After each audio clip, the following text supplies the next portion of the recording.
അങ്ങനെ അവർ ആ സ്ഥലത്തെത്തി. എല്ലാ ഭാര്യ ഭർത്താക്കന്മാരും ഒരുമിച്ചിരുന്ന് സന്തോഷത്തോടെ ഇരിക്കുന്നു. ഇക്ക എൻ്റെ അടുത്തേക്കൊന്ന് വരുന്നു പോലുമില്ല. ഇടയ്ക്കൊക്കെ ഒന്ന് വന്ന് ഒന്നോ രണ്ടോ വർത്താനം പറഞ്ഞ് എണീറ്റ് പോകും. മൂസിന: അള്ളാ, എന്നാലും ഇക്ക എന്നോട് ഈ ചതി ചെയ്യുമെന്ന് ഞാൻ ഒരിക്കലും കരുതിയില്ല. ആരെയോ പേടിച്ച് എൻ്റെ അടുത്തേക്ക് വരാതിരിക്കുന്നത് പോലെ. ഇനി അഥവാ എൻ്റെ അടുത്ത് വന്നാൽ പോലും അവർ കാണുമോ ഞാൻ സംസാരിക്കുന്നത് എന്നൊക്കെയുള്ള ഒരു ഭാവത്തോടു കൂടിയാണ് എൻ്റെ അടുത്തേക്ക് പെരുമാറുന്നത്.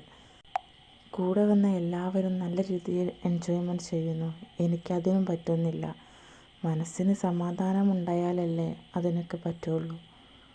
ഒരു പെണ്ണിൻ്റെ സമാധാനം, സന്തോഷം എന്നൊക്കെ പറയുന്നത് അവളുടെ ഭർത്താവാണ്. അവളെ നല്ല രീതിയിൽ സ്നേഹിക്കുകയും പരിഗണിക്കുകയും ഒക്കെ ചെയ്യുമ്പോഴല്ലേ ആ പെണ്ണിൻ്റെ ജീവിതം സന്തോഷകരമായിരിക്കുന്നത്.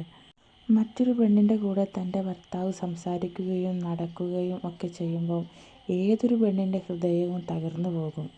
ഒരു പെണ്ണിൻ്റെ ഈ ഒരു ജീവിതത്തിൻ്റെ സമാധാനം എന്ന് പറഞ്ഞാൽ അവളെ മാത്രം സ്നേഹിക്കുകയും അവളെ മാത്രം ഇഷ്ടപ്പെടുന്നൊരു ഭർത്താവാണ് അവളുടെ സമാധാനം. മൂസിനയ്ക്ക് സമാധാനമില്ലാതെ പോകുന്നതിൻ്റെ കാരണവും അതുകൊണ്ട് തന്നെ. തൻ്റെ ഭർത്താവിൻ്റെ പരസ്ത്രീ ബന്ധം അത് കാണുമ്പോൾ മനസ്സിന് മടുപ്പ് തോന്നിപ്പോകും. തൻ്റെ ഭർത്താവിന് അന്യ സ്ത്രീകളോടുള്ള ഇടപെടലുകൾ ഒക്കെ കാണുന്ന മൂസിന ഈ ദുനിയാവിൽ സഹിക്കാവുന്നതിലും അപ്പുറമാണ് റബ്ബേ ഞാൻ ഈ സഹിക്കുന്നത് എന്ന് മൂസിന മനസ്സിൽ പലവട്ടം കരുതി. അങ്ങനെ ഇരിക്കെ ഓരോ കാഴ്ചകൾ കാണാൻ വേണ്ടി എല്ലാവരും വണ്ടിയിൽ നിന്ന് ഇറങ്ങി നടക്കുന്നു. തൻ്റെ കൂടെ തൻ്റെ ഭർത്താവ് തൻ്റെ കൈയും പിടിച്ച് കുറച്ചു ദൂരം നടന്നു. അപ്പോഴതാ ഷാനിബ ഓടി വന്നു. അനസേ, ഞാനുമുണ്ട്, അവിടെ നിൽക്കി എന്ന് പറഞ്ഞ്. അനസിൻ്റെ കൈ